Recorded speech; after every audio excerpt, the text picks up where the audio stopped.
This is the Realme C75. If you asked me to summarize my thoughts on this phone, I would say it's a budget phone that kinda nails the basics, but then has flagship grade durability. Let me explain.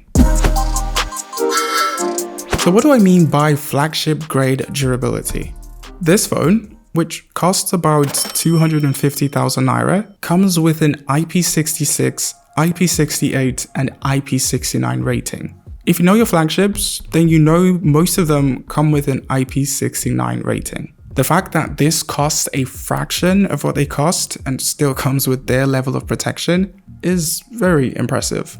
I would never encourage anyone to drop their phone in water intentionally, so don't drop your phone in water. But in the event that that happens, this phone would most likely survive. I mean, I've seen people leave this phone in a bowl of water for hours, some overnight. I even saw Valor Reviews unbox this phone underwater. And yeah, the phone survived. Your average 250k smartphone can't do that. So yeah, it has flagship level dust and water resistance. And then, in addition to that, this phone has somewhat flagship level toughness. This has a rugged smartphone certificate from TUV Rainland. It also has 360-degree ultra shock resistance. It has something called Armor Shell Glass, not quite Gorilla Glass Armor 2, but it still delivers pretty good impact resistance and scratch protection. This phone also has an internal airbag design.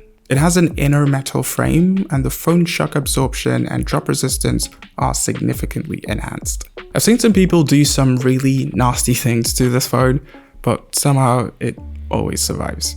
Again, I would not recommend you do any of that with your own phone, but in the event that something happens, this phone should more than likely survive. So that's the phone's special feature, and what I mean by flagship grade durability. Now let's talk about the rest of the phone. Design is surprisingly really good. Realme did a really good job of making this honestly rugged smartphone look good. I got mine in this storm black color, which has this pretty interesting arc pattern. It looks really cool. I like how the pattern changes when you tilt the phone. There's also a golden color variant for those who like bright colors. The phone comes with a fingerprint sensor on the side of the phone. It also doubles as a power button. It also comes with dual nano SIM and micro SD card support, which is nice to see. It has just one speaker and then it has one microphone. So yeah, no headphone jack. More and more phones are getting rid of the headphone jack. I feel like I should just stop complaining that it's gone and accept it. So there's no headphone jack, but we do get a charging adapter and a protective case in the box. At least we get that. The C75 has a 1080p 90Hz LCD display. It's definitely not the best display for 250k. I can think of a couple devices with better display specs, but I still used it. I watched videos on it, Netflix, YouTube, and yeah, even though colors on here don't look as vibrant or have as much contrast as an AMOLED would, I still think it did a pretty good job with color accuracy. I think if you're coming from an AMOLED display, you're not going to like this display, but for everyone else, this will be fine.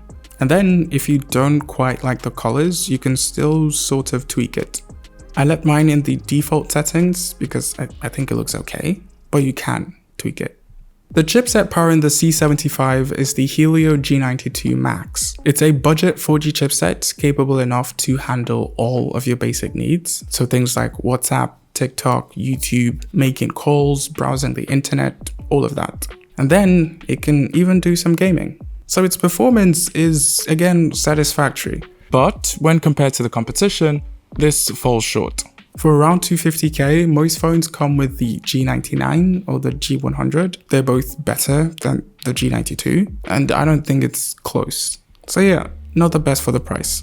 One thing though that I like about the C75 is that it starts at 8 gigs of RAM. So you do get a decent amount of RAM for your multitasking needs. You can even get up to 24 gigs of virtual RAM, which is impressive. For those wondering, you can play games on this phone, just at low to medium graphics settings. So yeah, this is fine and would be fine for most people. But if you're looking for the best processor for its price, this isn't the one. What about cameras? The C75 has a 50 megapixel main camera and an 8 megapixel selfie camera. I typically don't expect amazing photo quality from phones at this price. And yeah, I won't say this phone produces amazing photos, but I think it's still really good. The main camera, specifically, does a really good job with color and detail. I went into this review expecting nothing really from the camera, but it ended up impressing me. The selfie camera though didn't impress me as much. For the most part, it produces passable photos, a little over-sharpened, but still decent. They definitely do some level of software magic to enhance the photos, but it's not consistent. Speaking of software magic, the C75 has something called AI Clearface. It makes blurry faces sharper.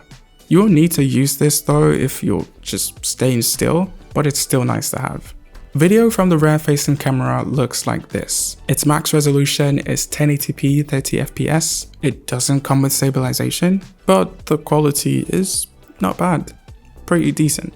The rear-facing camera, for some reason, shoots at 720p by default, even though it can shoot in 1080p. But you most definitely should switch to 1080p. Just like the main camera, I think this does okay as well. It kind of struggles with dynamic range, but at this price point, that is expected. Video quality isn't bad, but photo quality is better.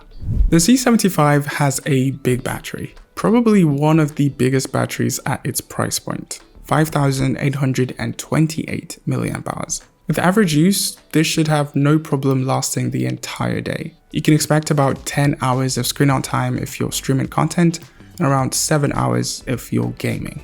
We get 45 watts wired fast charging. I also think that's the highest at this price point. That will take your battery from 0 to 50% in about 38 minutes, and then 0 to 100 in 90 minutes. I kind of expected it to take a shorter time to fill up, but then I remembered that this has a much bigger battery. The C75 is running on Realme UI 5.0 on top of Android 14. I don't really have a problem with Realme's UI. I think it's alright, but my one major issue is the amount of bloatware we get on this phone. They're a lot. Okay, so who should buy this phone? Well, if your budget is around 250k and you're looking for the best display, the best camera, the best processor, this isn't what you get. But if you're looking for the biggest battery, the fastest charging, and again that flagship grade durability, then this is what you get. This phone is great for people that drop their phones a lot. Those are my thoughts on the Realme C75. As always, let me know what you guys think down in the comments.